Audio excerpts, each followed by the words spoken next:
Буга чейинки шайлоолордо агитациянын биринчи күнүндө эле талапкерлердин көрнөк жарнактары жайнап кетчү эле. Бул жолу Ош шаарынын көчөлөрүндө бир да талапкердин жарнагын көрө албадык. Балким мындан кийин жарыяланса керек. Бирок азырынча талапкерлер социалдык тармактарда гана үгүт иштерин жүргүзүүдө. Биз элибизге шарт түзүп беришибиз керек.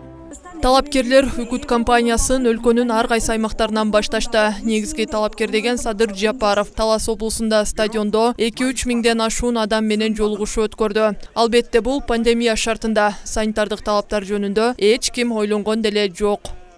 Алгачкы жолугушуусун ушул Талас жергесинен баштап жатат. Мөөнөтүнөн мурда өтүп жаткан президенттик шайлоо бул ирет талапкерлердин саны боюнча рекорд жасады десе болот. Анткени 2011 талапкерлердин саны 16-га жетсе, 2017 13 адам ат салышкан эле. Алдыда президенттик шайлоо менен катар мамлекеттик башкаруунун формасын тандоо боюнча референдумда чогуу өтмөкчү. Жогорку кеңеш мыйзам кабыл алып, ал күчүнө кирди. Кол коюлуп күчүнө кирди. Ошого ылайык 10 январга ошол мөөнөттөн мурда шайлоодон башка ошол референдумдагы аныкталды, дайындалды.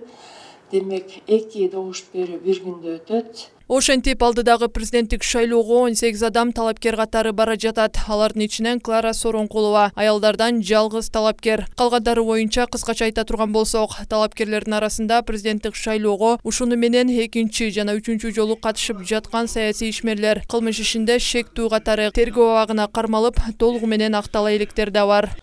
Адахан Мадумаров, Арстанбек Абдуллаев, Канат Исаев, Рашид Тагаев, Жеңишбек Байгуттиев, Клара Соронкулова, Аймен Касенов, Мыктыбек Арстанбек, Бактыбек Калмаматов, Имамидин Ташов, Курсан Асанов, Каныбек Иманалиев, Равшан Жээнбеков, Элдар Абакиров, Улукбек Кошкоров, Бабыржан Төлбаев, Абдил Сегизбаев, Садыр Жапаров.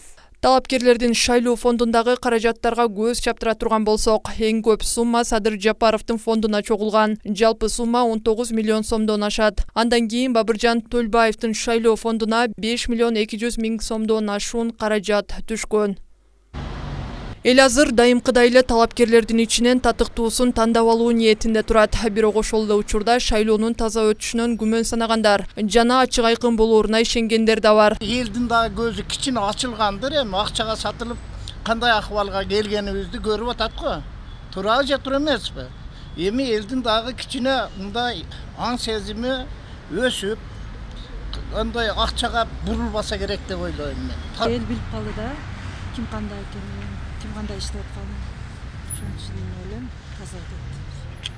Адамдар сатылбай деле калышты. Баары акчада. Главный акча ойнойт деп эле дагы эле эл азыр акчага муктаж болгон маалда ошон үчүн сатылып кетиши мүмкүн. Акча берсе да албайбыз, кереги жок. Себеби биз жакшы турмушка жетишибиз керек. 1000 сом үчүн биз өз кыздарыбызды бала чакабызды жерибиз саткандай болуп кетти. Менин пикирим таза шайлоо өтсө деп. 10 январга белгиленген шайлоодо жеңип чыкканы Кыргызстандын 6-чы президенти болот. Үгүт иштери добуш берүүгө 24 саат калганда, тагыраагы 9 январда токтойт. Назгул Ахунова, Сыймык Райымберди.